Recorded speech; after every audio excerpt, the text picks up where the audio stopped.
Bonjour à toutes et à tous. À crise exceptionnelle, mesures exceptionnelles. Suite à la suspension des cours, tous cycles confondus, dans le cadre des mesures de prévention visant à endiguer la propagation du coronavirus au Covid-19, le ministère de l'Éducation nationale a mis en place des mesures de garantie de la continuité pédagogique et l'apprentissage scolaire au moyen de ressources numériques et, entre autres, audiovisuelles. Quid de l'apprentissage à distance pour les universités en compagnie de la présidente de l'université Hassan II de Casablanca. Bonjour professeur Awatif Hayar et bienvenue. Bonjour. Est-ce une première au Maroc, l'apprentissage à distance?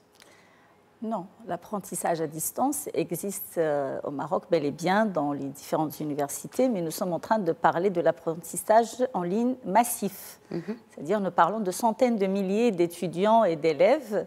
Donc, bien sûr, comme tous les citoyens marocains, les universités avec toutes leurs composantes, nous sommes inscrits dans cet engagement citoyen pour l'intérêt national pour l'intérêt de notre pays.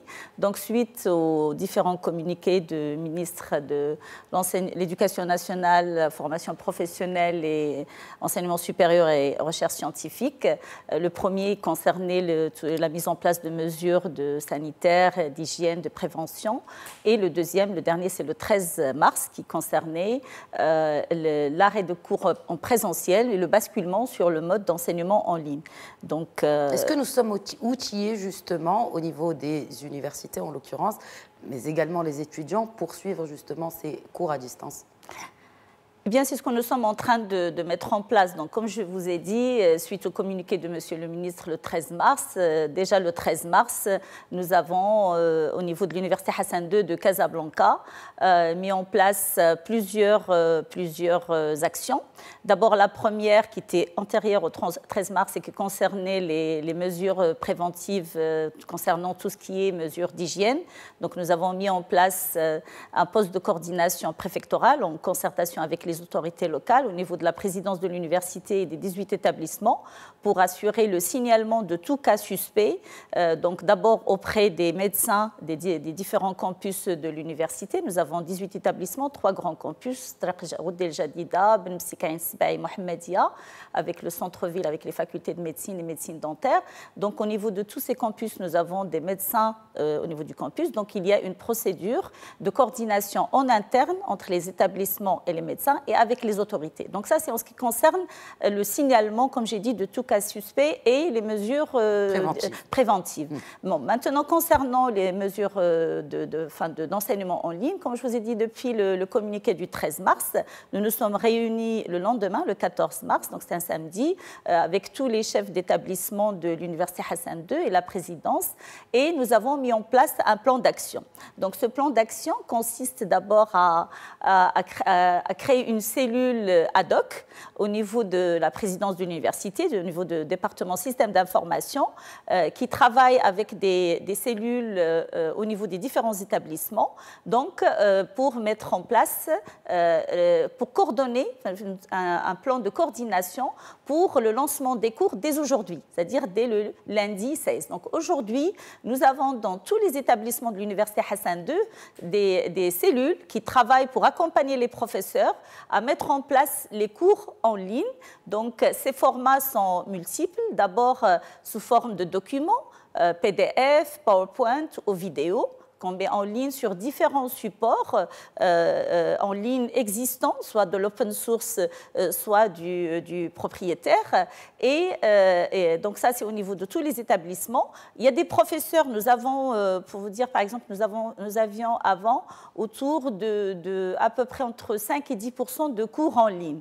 Aujourd'hui, nous sommes passés à 50% des professeurs sont déjà inscrits et avec les environnements pour l'enseignement en ligne. Donc tout ça s'est passé dans les 48 heures. Donc si vous voulez, nous sommes prêts puisque les cellules sont en place, l'accompagnement des professeurs par des professeurs qui sont déjà experts dans tout ce qui est enseignement en ligne, sur les plateformes en ligne, qui accompagnent les autres professeurs qui commencent à s'initier à ces technologies. Tout le monde est encadré par, comme je vous ai dit, la cellule système d'information globale au niveau de la présidence et des établissements. Est-ce que la présence des étudiants est aussi obligatoire en ligne, en l'occurrence ? Non, enfin, la présence live. La présence live n'est pas obligatoire. Disons que dans un premier temps, ce que nous sommes en train d'assurer, c'est la mise en ligne des documents. D'accord, c'est-à-dire les professeurs, ils chargent leurs documents sur la plateforme de l'Université Hassan II de Casablanca. Alors cette plateforme n'existait pas dans un format, on va dire, intégré avant. Il y avait différents établissements qui avaient chaque faculté avait on va dire, sa plateforme. Et donc, ce que nous avons fait actuellement, pour être pragmatique, nous avons capitalisé sur les expériences et les infrastructures qui sont déjà là, pour déjà commencer à charger les cours sous format PDF, comme je vous ai dit, PowerPoint avec vidéo, avec son, le son qui est enregistré, on peut le faire sur PowerPoint, ou des vidéos, ou même des liens sur Hangout, sur Teams, sur WebEx Education, sur différentes, je ne veux pas citer, vous savez, mais maintenant on est obligé parce que c'est les différentes technologies qui sont mises en place. Donc on profite de tous les Zoom, tous les outils open source pour charger d'abord soit charger les cours ou bien même faire des lives. Aujourd'hui, il y a eu beaucoup de lives à la faculté de médecine, à la faculté de droit, dans différentes facultés, même à la faculté des lettres et sciences humaines. Donc, il y a des lives sur différents supports. Donc, ce que nous souhaitons actuellement, c'est assurer la continuité pédagogique pour les étudiants qui sont chez eux ou dans d'autres endroits, mais en tout cas, ils ne sont pas dans les amphithéâtres de l'université et dans les classes, et donc ils suivent le cours en ligne, soit en différé, en téléchargeant les documents chargés par les professeurs, soit en live, en suivant les différents liens qui sont spécifiés sur la plateforme. Et cela ne change rien au curricula, c'est-à-dire que les cours qui étaient prévus à être pris, par exemple, en une semaine, ce sera la même chose à distance. Tout à fait. Alors, aujourd'hui, nous avons, et je tiens sincèrement à féliciter les chefs d'établissement, les doyens et directeurs et les professeurs et les administratifs qui se sont engagés d'une façon extraordinaire. Vous avez des quartiers, on va dire, généraux partout dans les différents établissements avec une trentaine de professeurs et d'administratifs qui sont en train d'accompagner les professeurs jour par jour. C'est-à-dire aujourd'hui, nous avons un certain nombre de cours qui sont programmés. Donc les professeurs qui ont les cours, soit ils dispensent déjà les cours en ligne, donc ils continuent à le faire, soit ils ne savent pas le faire, ce qui est tout à fait normal parce que tout le monde n'était pas initié à cette technologie.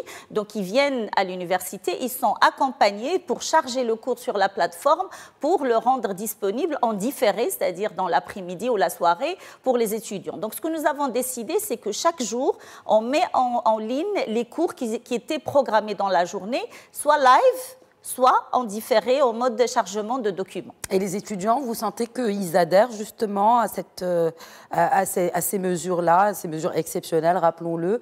Est-ce qu'on sent qu'il y a un engagement? Vous avez parlé de l'engagement des professeurs et du corps administratif, mais aussi des étudiants. Tout à fait. Ce que je peux vous dire, parce que je suis les statistiques en temps réel au niveau de l'activation des comptes de l'ENT. L'ENT, c'est l'environnement numérique du travail que nous avions déjà mis en place depuis plusieurs années. Mais si vous voulez, il n'était pas aussi utile, j'allais dire, que dans les circonstances actuelles. Donc, nous avions les étudiants, bien sûr, qui s'inscrivent en ligne, qui récupèrent leurs notes en ligne, etc., mais qui n'avaient pas nécessairement tous activer l'environnement numérique du travail. Donc, durant ces 48 heures, on a lancé une campagne de sensibilisation massive auprès de tous les étudiants pour qu'ils puissent activer l'environnement numérique du travail parce que c'est à travers cet environnement qu'ils vont pouvoir accéder aux cours. Donc, il y a un échange avec le professeur aussi? Cette plateforme permet l'échange entre profs et étudiants? Tout à fait. Donc, je vais vous expliquer la situation un petit peu dans le détail. C'est-à-dire, nous avons la plateforme de l'environnement numérique du travail qui permet un échange avec le professeur à travers des forums. Très bien. Donc, ce n'est pas un échange live.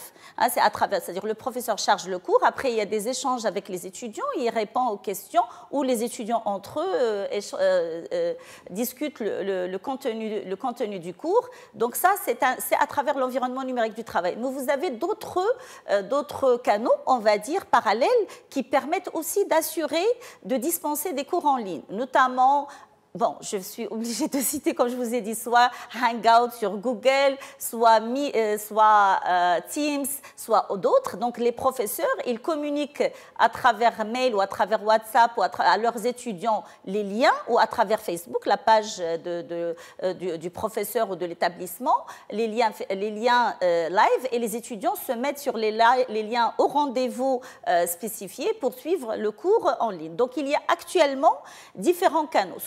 Donc ça, c'est établi, c'est acquis. Ce que nous sommes en train de faire à l'Université Hassan II de Casablanca actuellement, c'est d'unifier l'environnement d'accès pour que ça soit à travers une seule plateforme avec une facilité d'accès pour les étudiants pour suivre les cours, mais aussi pour les professeurs pour charger leurs cours, quel que soit le canal utilisé, mais à travers une plateforme unifiée de l'Université Hassan II de Casablanca. Rappelons que ce ne sont pas des vacances scolaires ou universitaires, que ces mesures sont exceptionnelles pour endiguer la propagation du coronavirus, mais en tout cas pour prendre toutes les mesures de prévention.